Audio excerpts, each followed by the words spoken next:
तो ईरान के supreme leader अब नहीं रहे, तो ईरानियन रिजीम की जो सबसे बड़ी ताकत थी वो ख़त्म हो चुकी है। अब आप इस हकीकत को जितनी जल्दी मान लें उतनी अच्छी बात है। विश्व युद्ध हो सकता है। जिस तरीके से ट्रंप ने पहले वेनेजुएला पर अटैक किया, उसके बाद ईरान, ग्रीनलैंड पर भी कब्जा करना चाह रहे हैं, तो क्या मतलब ट्रंप के दिमाग में क्या चल रहा है? क्या कोई आहट लग रही है आपको विश्व युद्ध? क्योंकि दुबई, दोहा, ये सब आज के नए लास वेगास हैं, नए शिकागो हैं। वो उनके पास इतना पैसा है, अकूत संसाधन है, और वो उसको एंजॉय करना चाहते हैं। और उनको लगता है कि बस ईरान ही आखिरी खतरा है, ईरान ख़त्म हो जाए और उसके बाद चलो हम फिर अपनी मर्जी का जीवन जिएंगे। अभी एक सवाल ये भी आता है कि ईरान जो है वो बाकी जो वो भी इस्लामिक देश है, इस्लामिक कंट्री है, वो और जो इस्लामिक कंट्रीज़ है जैसे कुवैत है, दुबई है, इन सब पर हमला क्यों कर रहा है? आखिर क्या वजह है? इतिहास गवाह है कि वही सारे देश मिट गए जिनके पास परमाणु हथियार नहीं है। तो कुल मिलाकर यही थर्ड वर्ल्ड वॉर है। अब यह है कि पहला वर्ल्ड वॉर दूसरा वर्ल्ड वॉर से अलग तीसरा जो वर्ल्ड वॉर है, इसमें कई तरह की चीज़ें हो रही है। लेकिन जो पाकिस्तान के हुक्मरान हैं, खास करके ये जनरल लोग, ये पेंटागन के पाले हुए पिट्ठू हैं, और ये हर जगह आपदा में अवसर देखते हैं। मैं हूँ आपके साथ बरकत, आप देख रहे हैं TV9 का डिजिटल प्लेटफॉर्म। अभी ईरान पर जो हमला हुआ है और आयतुल्लाह अली खामेनेई की जो मौत हुई है, उसके बाद पूरी दुनिया में हलचल मच गई है। उसी को लेकर आज बातचीत करेंगे। हमारे साथ मौजूद है मनीष झा जी, जो TV9 भारतवर्ष के एग्जीक्यूटिव एडिटर हैं। हाल ही में इजराइल भी गए थे, जो PM मोदी दौरा करने गए थे।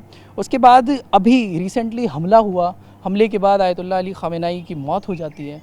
क्या आप इस पूरे सिनेरियो को कैसे देखते? क्या ये कोई पैटर्न था, कोई साजिश थी, या एक तरीका ट्रंप ने निकाला कुछ? शुक्रिया बरकत। देखिए, एक बड़ी घटना तो है ही जियोपॉलिटिकल के हिसाब से, और सबसे बड़ी बात यह है कि सही है गलत है ये बात अब बेमानी है, क्योंकि घटना घट चुकी है। गलत तो वाकई है इस मायने में कि आप कुछ भी हो, लेकिन एक देश के राष्ट्राध्यक्ष हैं, एक देश की जो पूरी लीडरशिप है उसको सिर्फ आप इसलिए मार दे रहे हैं क्योंकि आपके पास ताकत है। तो फिर तो वही बात है कि जिसकी लाठी उसकी भैंस है, उसी हिसाब से दुनिया चलेगी।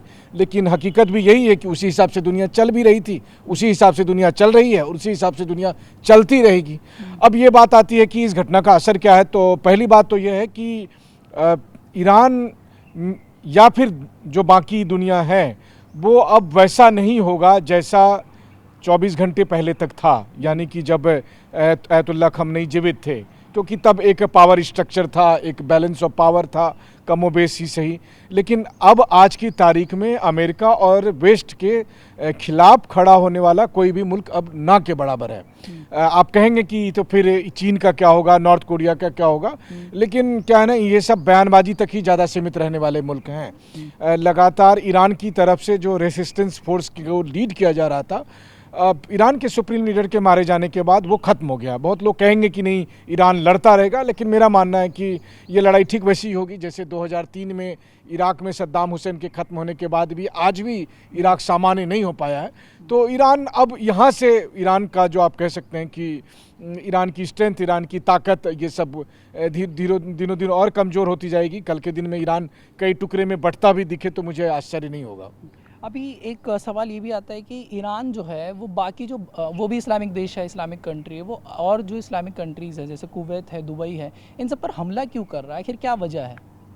देखिए, पहली बात तो है कि ईरान भी दूध का धुला हुआ नहीं है। मतलब ईरान ने अपनी ताकत को इस हिसाब से आगे बढ़ाया कि उनके पड़ोस में जो ये गल्फ कंट्री थे वो भी उनसे डर रहे थे, और डर रहे थे तो वो बयानबाजी, राजनीतिक बयानबाजी भले कहते थे, ये लगता था कि सब मुस्लिम राष्ट्र एक साथ हैं, लेकिन ऐसा कुछ नहीं है। वो सब ईरान को अपना खतरा मान रहे थे, और अंदर खाने वो अमेरिका के साथ, इजराइल के साथ मिले हुए थे। और बल्कि अब तो यही है कि ईरान के सुप्रीम लीडर आयतुल्लाह खamenei पर हमला करने के लिए सऊदी ने अमेरिका को राजी करा कि भाई अभी टाइम है, अभी इसको ख़त्म कर लो, क्योंकि इसके बाद तो फिर ईरान को संभालना मुश्किल हो जाएगा।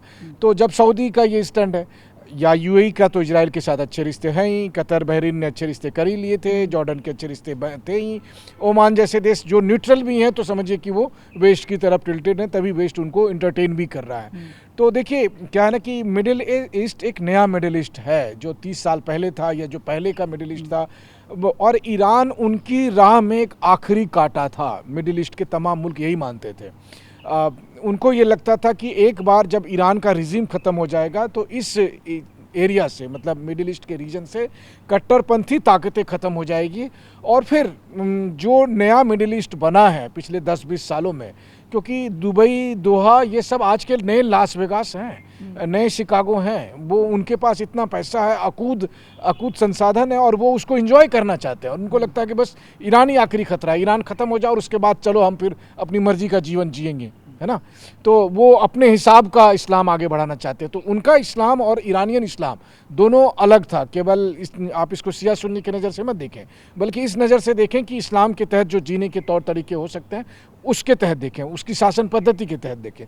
तो बस अब ईरान ख़त्म हो गया, अब वो आज़ाद है, अब वो अपना जीवन जीना चाहते हैं, चाहे वो दुबई हो, दोहा हो और मस्कट हो। और इसलिए उन सब ने मिलकर एक बड़ी गहरी साजिश रची, और या कहें कि प्लानिंग बनाई, और उसके तहत ईरान का ये अकाउंट सेटल किया गया। अच्छा, लोगों का भी आक्रोश देखा जा रहा है। अगर मैं पाकिस्तान की बात करूं तो पाकिस्तान में भी आगजनी प्रदर्शनकारी जो शिया मुसलमान हैं वो लोग बाहर नज़र आ रहे हैं, और इससे पाकिस्तान पर क्या असर पड़ेगा? क्या पाकिस्तान में वैसे ही पाकिस्तान और अफगानिस्तान की बीच युद्ध चल रहा है?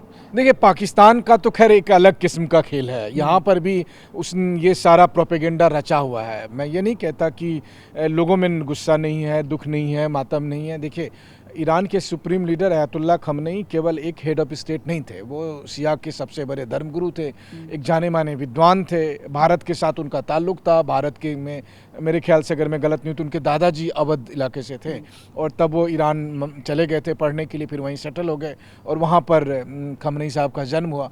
तो भारत से तो उनका लगाव था। तो भारत में भी लाखों की संख्या में लोग उनको मानते हैं, उनको फॉलो करते हैं। तो जाहिर है कि इनके मारे जाने के बाद वो दुख है, वो मातम है। लेकिन पाकिस्तान की जिस घटना का आप जिक्र कर रहे हैं, कि चाहे वो ईरान अमेरिकन एम्बेसी में जाकर तोड़फोड़ करने की बात हो, या यूएन ऑफिस में आग लगाने की बात हो, तो ये सब जो पाकिस्तान के जनरल और पाकिस्तान के शहबाज शरीफ सरकार है ना, ये बहुत ही खेले खाए लोग हैं। ये क्या कर रहे हैं कि पहले तो इन्होंने अमेरिका के साथ डील किया। अमेरिका को उन्होंने ईरान और पाकिस्तान के बॉर्डर पर अपना ऑपरेशन चलाने की मंजूरी दे दी। American drone, American fighter jet, सब ने जो ईरान पर हमला हुआ, तो ऐसा नहीं है कि वो हमला खाली मिडिल ईस्ट से इलाके से आया। वहाँ पर अमेरिका और इजरायली एसेट्स जो है वो पाकिस्तान के बॉर्डर से भी ऑपरेट किए। लेकिन तो लोगों में अलग गुस्सा है। तो बट मैं कहता हूँ कि पाकिस्तान का समाज दो तरह का है। जो आम लोग हैं उनको लगता है कि भाई अमेरिका जो है मतलब ठीक नहीं है, अमेरिका दुश्मन है। लेकिन जो पाकिस्तान के हुक्मरान हैं, खास करके ये जनरल लोग, ये पेंटागन के पाले हुए पिट्ठू हैं, और ये हर जगह आपदा में अवसर देखते हैं। आप याद करो कि जब अफगानिस्तान में लड़ाई चल रही थी अमेरिका की, तब तो ये बड़ा सपोर्ट कर रहे थे अमेरिका को, तो उससे डॉलर कमाए। लेकिन उसी समय उसने क्या किया था, बिन लादेन को छुपा के रखा था कि इसका किसी दिन और काम आएगा। उसी तरीके से अब ईरान के मामले में पहले तो उन्होंने डील की, पैसा लिया कि भाई ठीक है आप ईरान में ऑपरेशन कर लो। अब जबकि ईरान में सुप्रीम लीडर मारे गए हैं, तो तुरंत ही पब्लिक को भेज दिया कि जाओ जी जाके अमेरिकन एम्बेसी में अटैक कर दो, यहाँ अटैक कर दो। तो अब ये दिखाएंगे कि देखो आप लोगों को, पाकिस्तान में लोगों का बड़ा गुस्सा है, हम ही आपको यहाँ प्रोटेक्ट कर सकते हैं, हम आपको ये करेंगे, बदले में हमको कुछ डॉलर देते रहो। कहीं ना कहीं किसी एक गुट को खुश करने के लिए। शिया मुसलमान जो है वहाँ, नहीं, शिया मुसलमानों की क्या इनको परवाह। पिछले दिनों तो शिया मुसलमानों के यहाँ मस्जिद में नमाज अदा करते समय याद है बम ब्लास्ट हुए, उसमें मारे गए। पाकिस्तान में शिया मुसलमान मरने के लिए केवल है, उनको पता है कि उनका फ्यूचर वहाँ क्या है, उनके साथ क्या मतलब ये होगा। बात यह है कि वो उनको बलि का बकरा बना रहे हैं, बलि का बकरा बना रहे हैं कि देखो हमने इन सबको कंट्रोल करके रखना है। उसके लिए वो ट्रम्प से कहेंगे कि कुछ डॉलर और भेज दो। देखिए, पाकिस्तानी हुक्मरान की एक सिनिस्टर डिज़ाइन होती है, और उसी के तहत वो काम करते हैं, और अभी भी उनका यही पर्पस है। उनको कोई मतलब नहीं है कि ईरान में क्या हो गया, उनकी पॉलिटिकल स्टेटमेंट पर मत जाए। वो असल में पाकिस्तान के हुक्मरान और जनरल साहब लोग इस फायदा को, इस मौके का फ़ायदा उठाना चाहते हैं। आपदा में अफसर वाली बात। जी। अच्छा, एक सवाल ये भी आता है कि अभी हाल ही में प्रधानमंत्री नरेंद्र मोदी जो है इजराइल गए। इजराइल से आने के बाद जब वो भारत लौटते हैं, उसके बाद ये हमला होता है, ये चीज़ें होती है। एक सबसे चीज़ कि इस पर पूरे मैटर पर भारत का क्या स्टैंड रहने वाला है? वैसे ही प्रधानमंत्री मोदी ने ये भी कह दिया था कि इजराइल जो है फादरलैंड है, इंडिया जो है मदरलैंड है। इस सब के बाद क्या स्टैंड हो सकता है? नहीं, देखिए, चूंकि प्रधानमंत्री नरेंद्र मोदी जब इजराइल में संसद को संबोधित कर रहे थे, तो मैं खुद भी संसद में मौजूद था, और वो जिस कॉन्टेक्स्ट में कह रहे थे वो कॉन्टेक्स्ट अलग था। उसका कॉन्टेक्स्ट ये था कि बहुत से लोग, देखिए हमें समझना पड़ेगा कि दुनिया भर से ज्यूज़ अब जाके इजराइल में सेटल हो रहे हैं, तो उसमें से भारत में भी बहुत से ज्यूज़ हैं।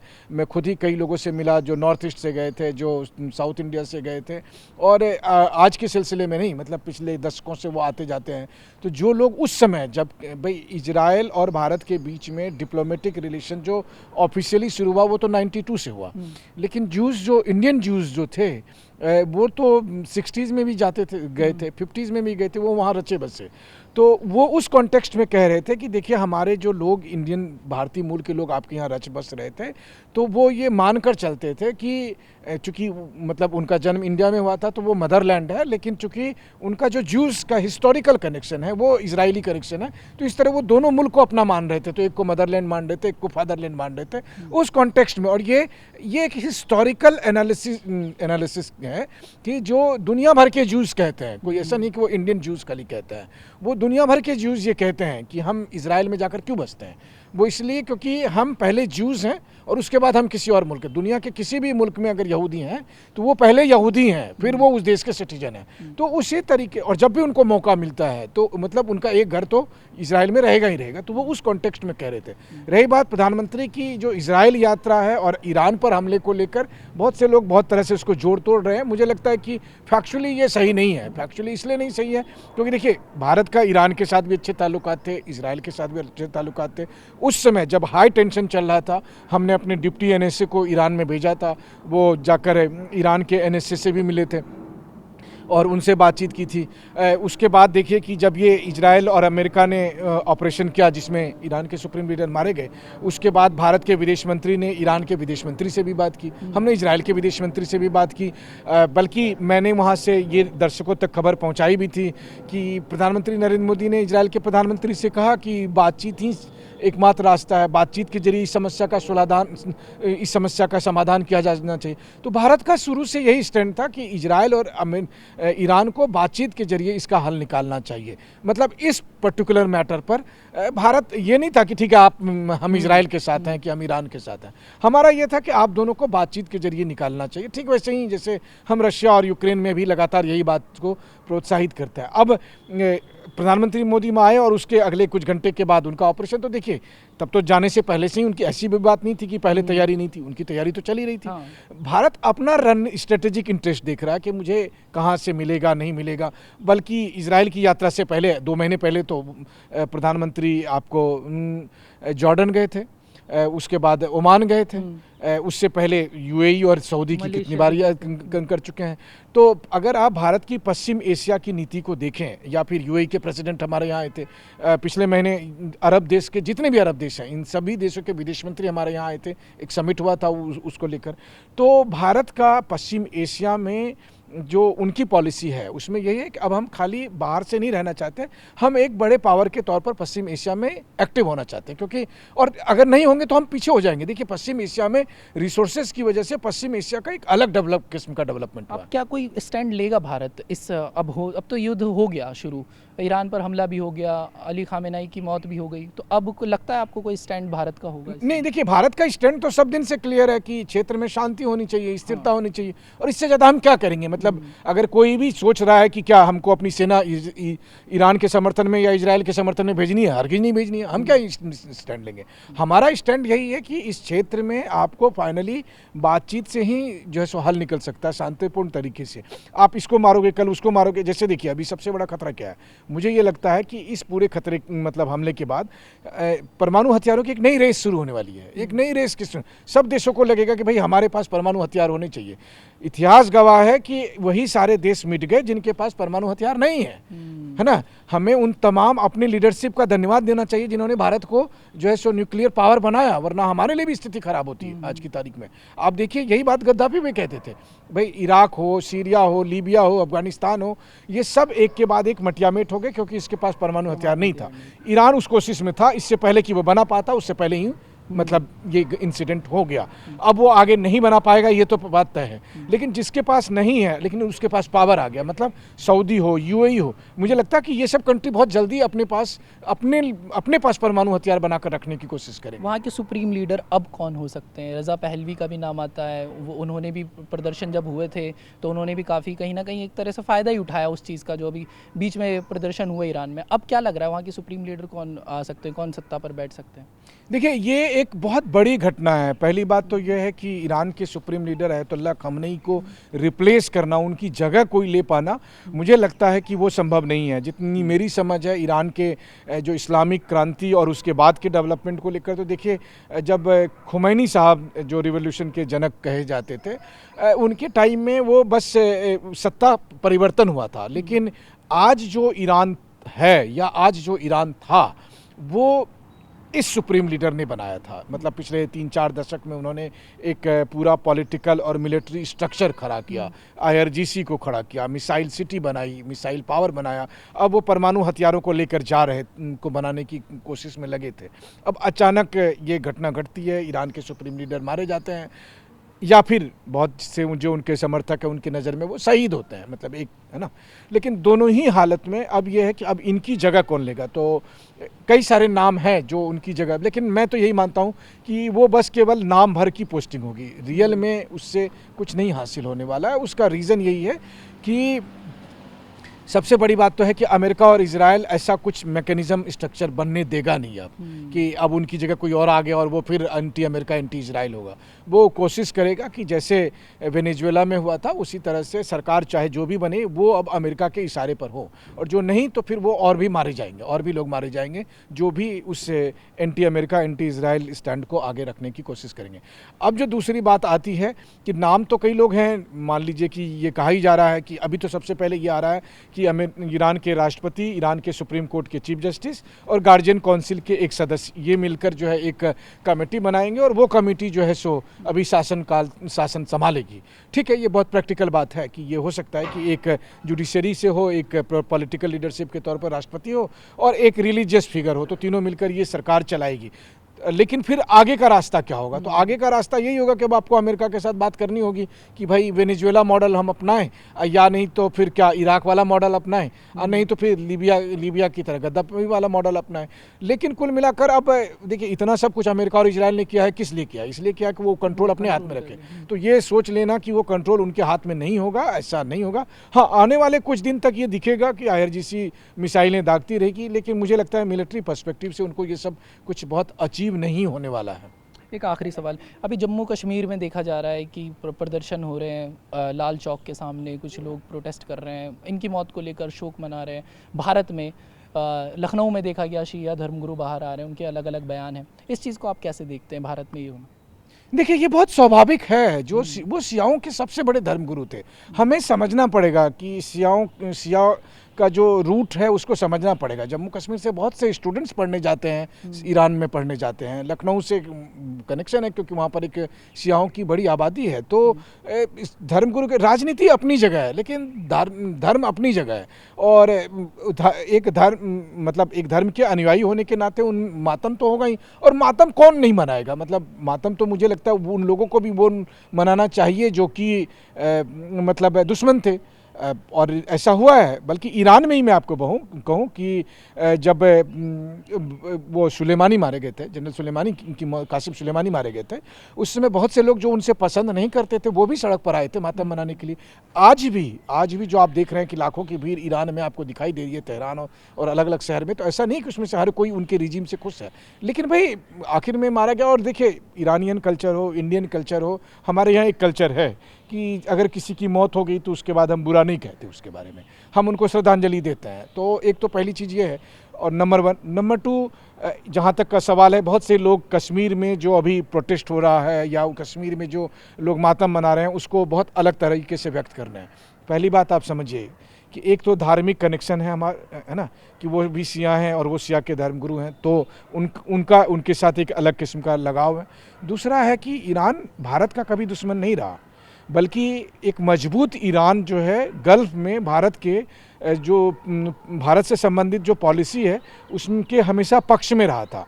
अब आने वाले समय में जो नई सरकार आएगी वो हमारे कितने पक्ष में आएगा ये कहना मुश्किल है, लेकिन मैं तो इतना जानता हूँ कि भारतीय हित के हिसाब से वो एक अच्छा पावर इक्वेशन था कि हमारा अच्छा ईरान के साथ भी रिश्ता था, हमारा अच्छा इजराइल के साथ भी रिश्ता था। तो मुझे लगता है कि हमें इस चश्मे से देखनी चाहिए बजाय कि घरेलू राजनीति के चश्मे एक सवाल रह गया था, क्या वर्ल्ड वॉर की कोई आशंका नज़र आ रही है? क्योंकि कई जगह ये बात चल रही है कि वर्ल्ड वॉर 3 की शुरुआत हो गई है, विश्व युद्ध हो सकता है। जिस तरीके से ट्रंप ने पहले वेनेजुएला पर अटैक किया, उसके बाद ईरान, ग्रीनलैंड पर भी कब्जा करना चाह रहे हैं, तो क्या मतलब ट्रंप के दिमाग में क्या चल रहा है? क्या कोई आहट लग रही है आपको विश्व युद्ध की? देखिए, हम और आप सब तीसरे विश्व युद्ध के दौर में हैं। अच्छा। आज से 5 साल 10 साल बाद जब आप किताब लिखेंगे, जब आप लोगों से बात करेंगे, तो आप कहेंगे कि आपने तीसरे विश्व युद्ध को कवर किया है। और विश्व युद्ध होता क्या है? रूस और यूक्रेन के जंग में 30 से अधिक कंट्री इन्वॉल्व हैं। उसके बाद अभी देख लीजिए आप, ईरान और गल्फ कंट्री मिला के करीब कुल मिलाकर 20 कंट्री के आसपास इसमें प्रभावित हैं। साउथ अमेरिका में वेनेजुएला का आपने नाम लिया ही कि वहाँ पर एक अलग किस्म का ये है। तो 50 से अधिक कंट्री इन्वॉल्व है। इससे इतने तो पहले और दूसरे विश्व युद्ध में भी नहीं थे। तो कुल मिलाकर यही थर्ड वर्ल्ड वॉर है। अब यह है कि पहला वर्ल्ड वॉर दूसरा वर्ल्ड वॉर से अलग, तीसरा जो वर्ल्ड वॉर है इसमें कई तरह की चीज़ें हो रही है। तो इसीलिए, लेकिन हम तीसरे विश्व युद्ध के दौर में चल रहे हैं और ये शुरू हो चुका है। पिछले कई साल पहले से ये चल रहा है, मतलब 4 साल से तो कम से कम जरूर 2022 से चल रहा है, 2026 में भी हम हैं, लेकिन अभी अगले कुछ समय तक चलेगा। तो बेसिकली यही पूरा पीरियड है जिसे भविष्य में इतिहासकार कहेंगे कि ये तीसरा वर्ल्ड वॉर था, जिसमें ये सारी घटनाएं घटी। एक पत्रकार के तौर पर हम और आप इसको रिपोर्ट कर रहे हैं, इसके साक्ष्य हैं। अब इसे आप खुद खुशनसीबी कहें या बदनसीबी कहें। तेल की कीमतों पर कुछ इजाफा नज़र आएगा क्या? महंगाई कुछ बढ़ेगी क्योंकि ईरान तेल का वहाँ कहीं ना कहीं गढ़ रहा है। तेल की कीमतें बढ़ेगी, उसके अलावा शेयर मार्केट और इन सब पर भी प्रभाव पड़ेगा। जाहिर है, क्योंकि कॉन्फ्लिक्ट है और कॉन्फ्लिक्ट क्योस लेकर आता है और जाहिर है कि इसका फ़ायदा उठाया जाता है। और फिर ये सारी लड़ाई तो ही तेल को लेकर थी, लेकिन खास करके अभी थोड़े दिन तक जो हॉर्मुज स्ट्रीट है उसमें आवागमन बंद रहेगा तो उसका भी असर पड़ेगा, लेकिन फिर धीरे धीरे ये सब कुछ सेटल हो जाएगा। देखिए, सबसे बड़ी बात है, मैं आखिर में यही कहूँगा कि हिंदी में कहावत है, हाथी निकल गई पूँछ बाकी है। तो ईरान के सुप्रीम लीडर अब नहीं रहे, तो ईरानियन रिजीम की जो सबसे बड़ी ताकत थी वो ख़त्म हो चुकी है। अब आप इस हकीकत को जितनी जल्दी मान लें उतनी अच्छी बात है। और उसके बाद का स्थिति क्या होगा, देखिए, मतलब वही है कि एक बहुत बुरा कॉन्टेक्स्ट है, लेकिन इसका इस्तेमाल यहीं पर किया जा सकता है कि वही बड़ा पेड़ है, गिरा है अभी, तो देखिए क्या होता है। बहुत शुक्रिया हमें वक्त देने के लिए। जैसा आपने समझा कि आखिर ईरान में जो हुआ या अब आयतुल्लाह अली खामेनेई की जो मौत हुई या जो भी इसके पीछे साजिश थी या विश्व युद्ध की बात, हमें बहुत अच्छे से हमारे जो सहयोगी हैं मनीष झा ने समझाई। आप इस वीडियो को शेयर करिए और बहुत इस चीज़ को फैलाइए, बताइए लोगों को, इस वीडियो को बताइए कि किस तरीके से चीज़ें घटित होती है और विश्व युद्ध आखिर होता क्या है। मैं था आपके साथ बरकत, आप देख रहे थे TV9 का डिजिटल प्लेटफॉर्म।